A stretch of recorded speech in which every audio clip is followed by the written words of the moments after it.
is telling me something, if the world is doing something, I don't trust it at all. I'm like distrust and question everything. That's probably my life quote. Distrust and question everything. Welcome to the Dr. Fit Jen Show, where we teach ordinary people how to do extraordinary things. We're going to talk about fitness and food, family, finances, faith, and fun. Welcome to life. Here we go. I want to welcome you to the latest edition of the Dr. Fit Jen Show. I am your host and only guest of the day, Dr. Fit Jen. I would say that I am a big knowledge person. Like, I love to anything I can get my hands on to read, to listen to, just to discover like the latest research on things or latest methods, especially when it comes to the topics of healthcare, nutrition, exercise, and horses. I am all over it. My husband actually makes fun of me because that's typically what I'm doing on my downtime is I'm just like reading or listening to a podcast or getting the latest book, which is kind of annoying because we don't even have room in our house for like bookshelves. So they're just kind of laying all over the place. But I wanted to read to you today a couple scenarios and just talk about that because I found it very interesting. And I love kind of going back in history and seeing like what was the prevailing thought process, culture, belief systems back in the day. Hold on. Sorry. Okay, so in 1973, Martin Cooper was a researcher and executive at the Motorola company. He made the first call from a handheld mobile device using a 1.1 kilogram, you don't know what those are, 2.5 pound, 12-inch brick-like device. Cooper stood on the streets of Manhattan and dialed his main competitor in the Bell Labs to let him know he was speaking to him on a handheld mobile. However, even Cooper seemed to undervalue the enormity of this invention. He was quoted in 1981 as saying, "Cell phones will absolutely not replace local wire systems." Well, okay, that was in 1973. Obviously, in the last several decades, finding a landline is really hard to come by. Here's another one. Since the first online purchase was made in 1994, internet shopping has become the preferred method for many people. You can even order your groceries online and have them delivered at a convenient time. Yet back in 1966, Time magazine produced a futuristic article on what they thought life might be like in the year 2000. The article stated that remote shopping, while entirely feasible, will flop because women like to get out of the house, like to handle the merchandise, like to be able to change their minds. That's not only a controversial statement by modern standards, but there would also be very few of us who would not take advantage of the convenience of online shopping, as evidenced by Amazon and the billions that it makes. Half of it by me. So let's see, what else? A 2010 study by the AC Nielsen found that average American watches almost 5 hours of television a day. Many households have more than one set so that families aren't besieged with conflict as their members attempt to compromise on whether to watch 24 or the Justin Bieber concert. In 1946, however, studio executive Daryl Zanuck couldn't imagine TV getting much traction. Television won't be able to hold on to any market it captures after the first 6 months, he predicted. People will soon get tired of staring at a plywood box every night. Zanuck wasn't the only person to get it wrong. The New York Times ran an article in 1939 that said the problem of TV was that people had to glue their eyes to a screen and that the average American wouldn't have time for it. Isn't that interesting?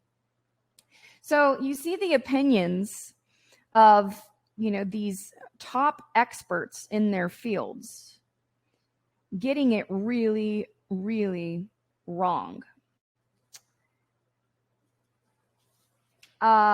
This was back in, I think this article, where I'm getting this from was like written in 2014 even,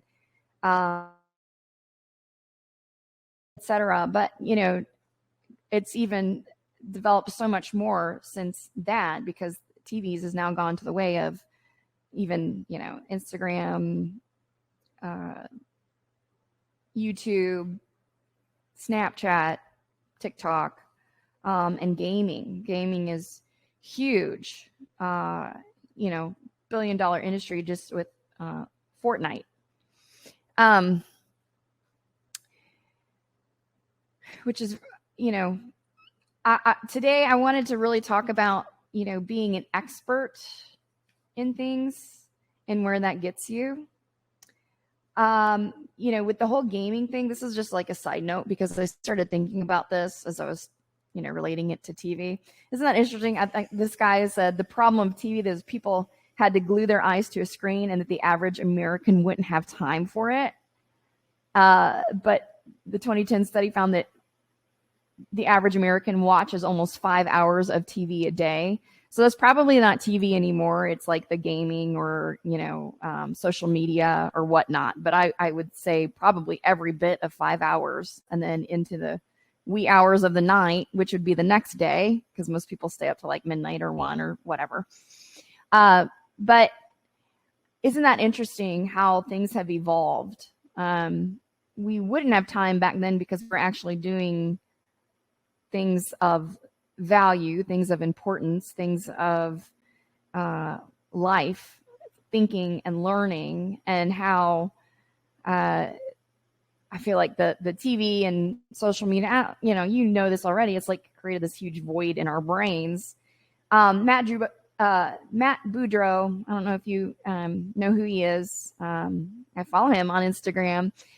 He did a show earlier this week, or post, or I don't know. Anyways, he was talking about how gaming neurologically, when somebody starts playing like a video game and they love it and then they just start playing it more and more and more, they get these big dopamine hits, So, of course, dopamine, we love that feeling. So we want to keep coming back to it. So you have these people that are literally addicted to gaming, and they are literally playing it, all hours of the night, because each time they get that dopamine hit and the body says, I want more, I want more, I want more. So eventually what happens is that gaming is not even enough. They start to, they're looking for those levels of dopamine, and they start to lose interest in, like normal things in life. Like nothing gives them pleasure anymore. Social activity, family, all the things that were designed to give us, love and joy. Like it just isn't, it's kind of the same way that, honestly, that porn does, and how it destroys, it destroys marriages and sex life because of the dopamine hit. And the things that once gave pleasure no longer do. So you have to go out and search for more and search for more and search for different things. And so he was saying that how, because nothing can give them pleasure in life anymore, they become so depressive, in such a depressive state that people are actually committing suicide as a result of it. And you see that, unfortunately, more and more these days with very young people. It's not uncommon, which is like really tragic. But that's a side note, but also kind of goes into what we're talking about today with being an expert, and I'll tie that in for you. But I want to take you to the last story here. I had like a whole bunch, but I'm like, oh, I'm only going to use a few. Nearly 100 years after its sinking, I can't read, it's in a picture, but the luxury passenger ship Titanic remains a classic example of human arrogance. People made many regrettable statements before its doomed maiden voyage. all of them spectacularly, fatally wrong. Among them was the ship's captain, an expert, Edward Smith, who said, I cannot conceive of any vital disaster happening to this vessel. Modern shipbuilding has gone beyond that. Not to be outdone was Phil Franklin, vice president of the White Star Line, also an expert, which had something, I don't know, the ship. Sorry, this was easier to read online than when I printed it out. Anyways, he said, prior to the voyage, he said, there is no danger that the Titanic will sink. The boat is unsinkable, and nothing but inconvenience will be suffered by the passengers. After the accident, the penitent Franklin walked back his remarks. I thought her unsinkable, and I based my opinion on the best expert advice. So the point I want to make today, there's many, but the biggest is, I don't ever want to be an expert. I feel like once we get to the level of expert, we stop learning. And once you stop learning, you stop growing. You stop growing, that means you're no longer adapting to the world around you. And in life and in business, lack of adaptation is death. So as much as a knowledge person that I am, and I love to seek knowledge, that is my prayer, is that I'm always willing to learn and always keep growing. Once we stop learning, or we take someone else's expert opinion and base that as fact, or base it as good enough for our lives, often it can cost you your life or someone else's, or an entire community's, and in this case, that happened at the Titanic. And here more recently, in light of the pandemic, it cost a lot. I want to read to you this quote. The greatest enemy of knowledge is not ignorance. It is the illusion of knowledge. That's Stephen Hawking. I feel like once we feel like we know it all, that is, the setup before the fall. In comes pride, in comes arrogance, in comes the deception that, what you say is truth or fact and to be lived by. Trust the experts is what we've all been told in the last 2 years, in light of the pandemic. And like I said, there was thousands upon thousands of very unfortunate and needless deaths, and the toll is still yet to come. In fact, we probably will never even know the results of it, because the truth has been covered up by those experts. There's a Russian proverb, most people know it as a Reagan quote, because Reagan used it in his negotiations with the Russians back in the 80s, is when he was president.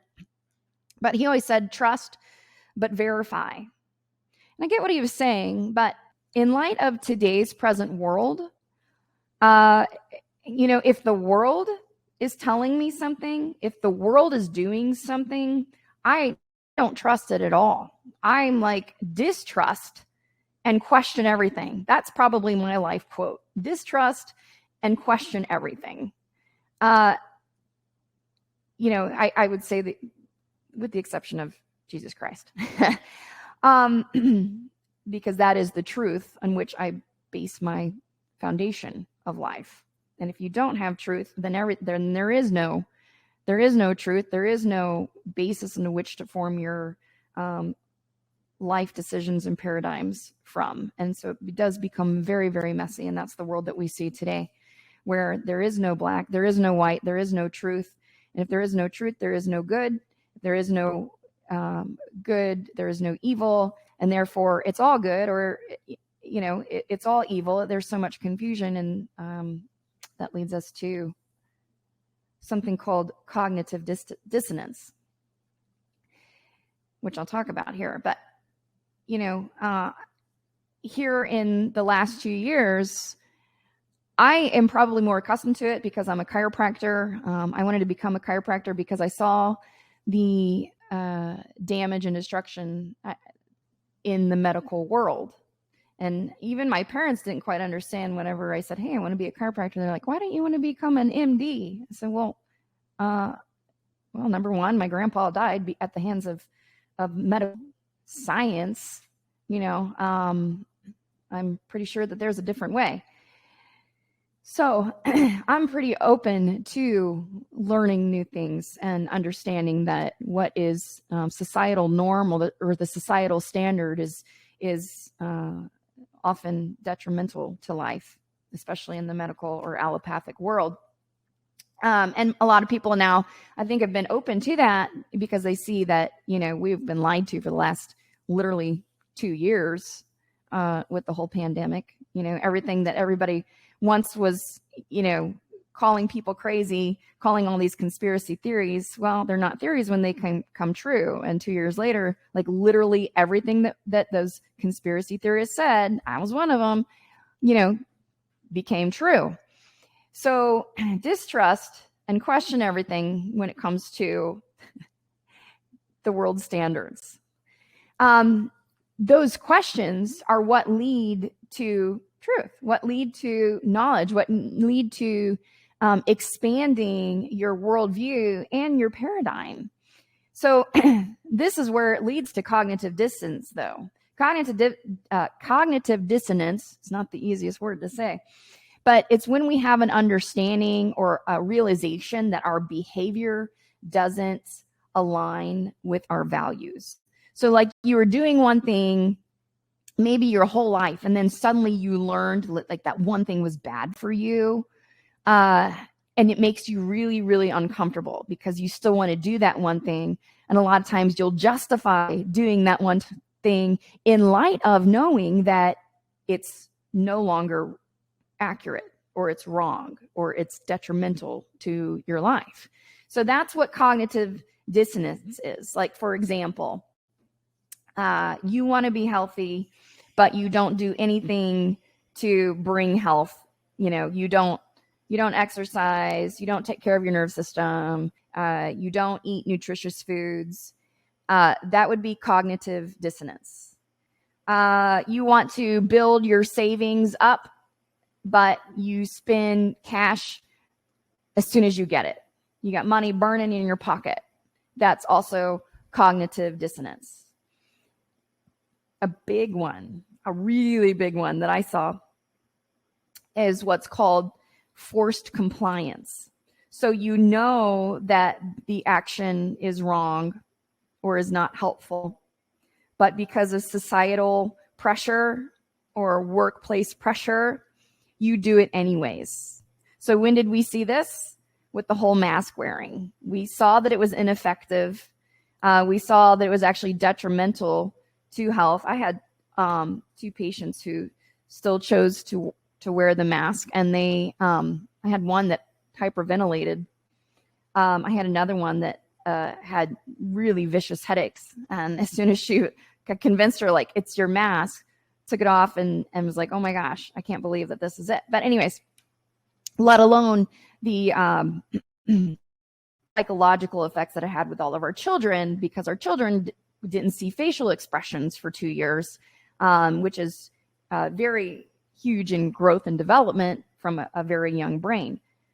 So I won't get into that any much longer, other than that it's an example of forced compliance creating cognitive dissonance, because this person thinks that they need to do something, and they're giving in to societal pressure, which leads you to having these feelings of uneasiness or anxiety or guilt, or even decreased self-esteem or self-worth, because you know to do something, you know that what it is you're doing is wrong, but you're still, you haven't done anything to change your behavior.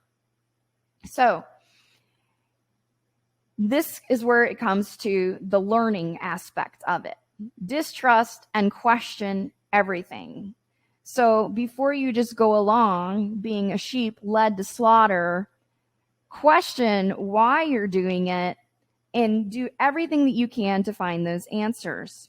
Once you find those answers, you can't just stay there, but you have to work on changing your behaviors. If you don't, then just like I said, with, even if, for example, the pornography, or let's say, I'm going to like rub some feathers. Is that the term? I'm going to step on some toes. Okay.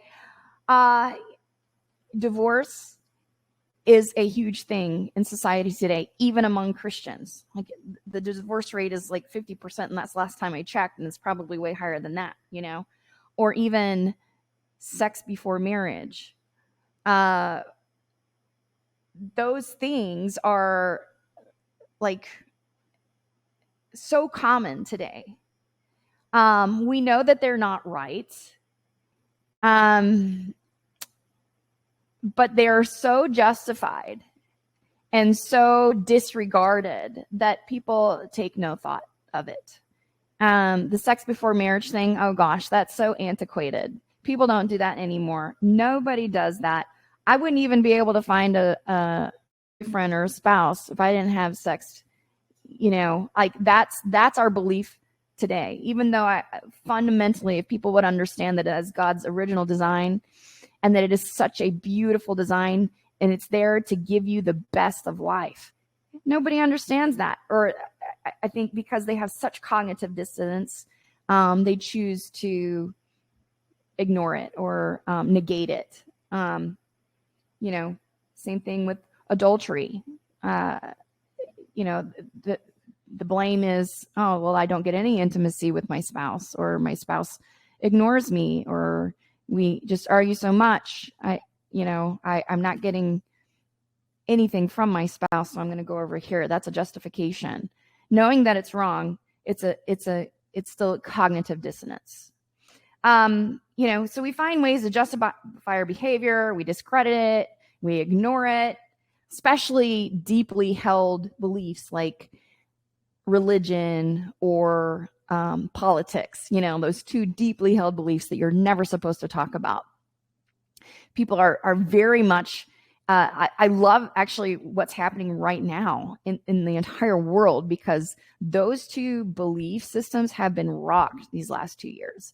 And people are starting to open up and understand that, wow, what my belief is maybe not the truth or what I thought it was. I'm sure there's many things in my life. Even looking back into my health journey, if I were to go back, I don't want to date myself too much, but if I were to go back even, 20 years, what I considered health routine, or what I did for my health, I look back and I'm like almost ashamed of it, because I didn't know what I didn't know.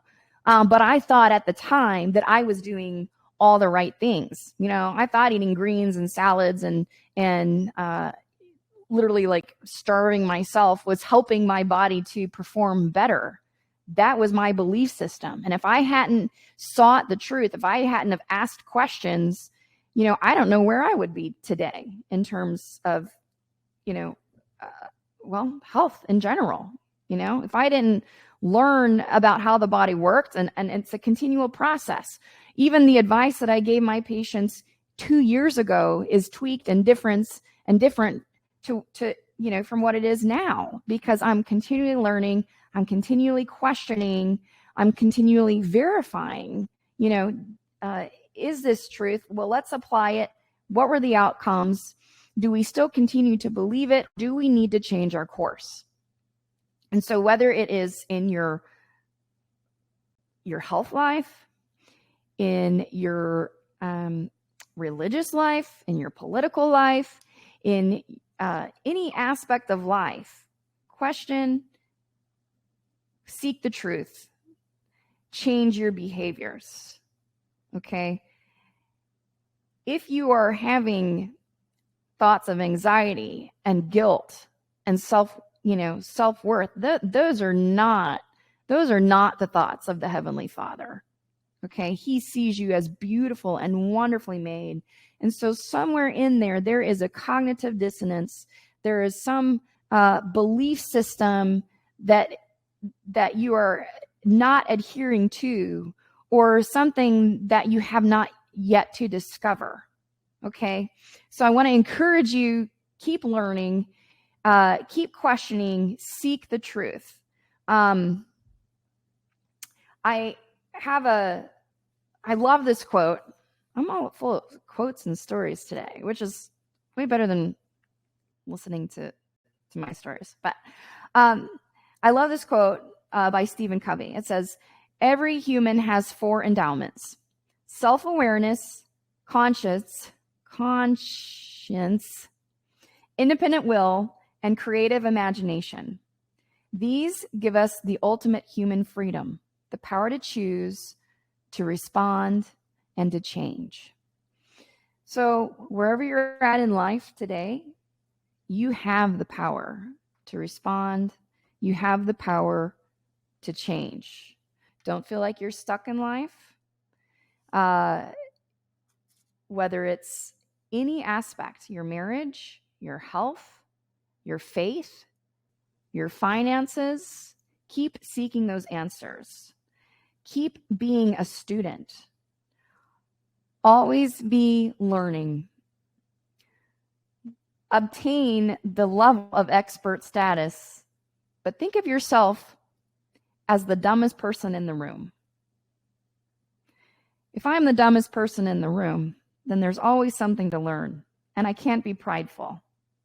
Pride comes before.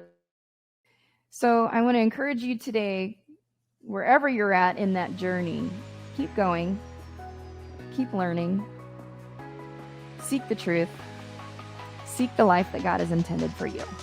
And I will see you at our next episode. Fuel, work, grow. That's your call to action.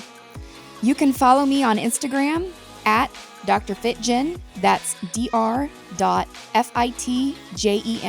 all lowercase, as well as ruggedathlete.us.